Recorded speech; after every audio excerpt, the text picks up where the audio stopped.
Watching Coco is agreeing to go on the wildest emotional roller coaster you've ever been on. It will make you feel every emotion you've ever felt times 100, then a few more you've never felt before. I've never cried during a movie as much as I did during Coco, and I was actively fighting the tears. Coco is a beautifully crafted film in every way possible. The animation is absolutely stunning. The colors used throughout the film are so vivid, so alive. There is so much heart in the animation alone. The bridge that connects the land of the dead with the living is made of marigold petals because of how common it is in Mexican tradition to leave a trail of marigold petals from the cemetery to their homes on the Day of the Dead. The design of the land of the dead is modeled after the vertical infrastructure and colors that is so commonly seen in Mexico, and it is surrounded with this beautiful orange aura that is meant to replicate Mexican cemeteries on the Day of the Dead. This attention to detail is what makes the animation so special. But the same level of detail is also present in the development of these characters, the conflicts in the narrative, the voice acting, the music, the relationships. Coco isn't just a movie for kids, it's a complete story about the value of family and the struggles of dreaming.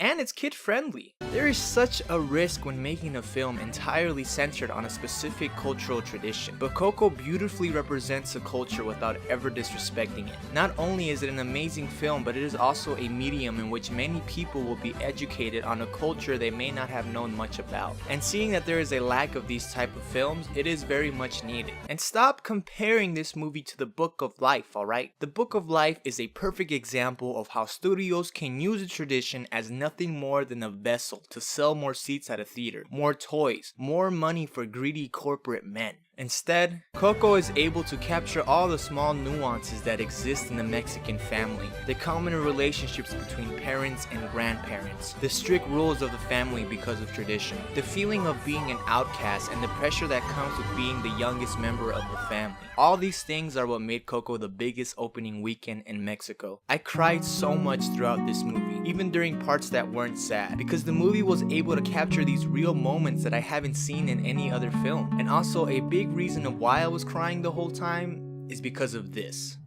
Here's me at 6.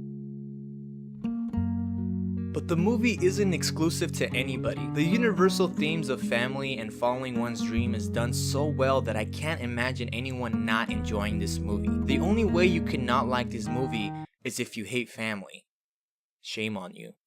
The movie takes a lot of risk in its storytelling, which I was very surprised to see in a Disney animation. But then again, this is Pixar and they are known for taking huge risks in these family-friendly movies, so maybe I should have expected it. But either way, there were twists and turns that I honestly never saw coming, and it truly shocked me. The characters are so well written that it only took 10 minutes for me to become fully invested in these characters and start caring for them. You become part of the family, and when they feel upset, you feel upset. When they're happy, you're happy. When they're confused, you are too. The movie is able to do this by making the conflicts and the characters' reactions to it very real. So while this takes place in this magical world, the characters are so real that I never felt like I was watching a movie. I can't say more without spoiling the film, but to sum it up, please go watch this movie. This movie is very unique in its approach, but it's still able to appeal to everyone, and that's why this movie really is something special. It's a movie that ends and you're left with so much to talk about.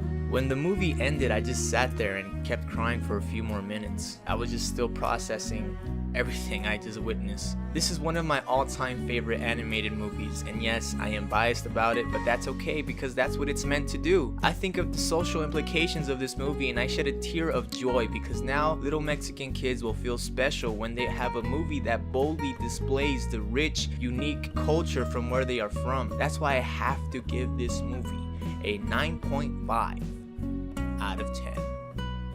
This is easily one of my favorite movies of the year and another great entry in the catalog of Pixar films. Take the whole family to see this movie, and the friends, and the girlfriends, and the boyfriends, and the plus ones, and cry together.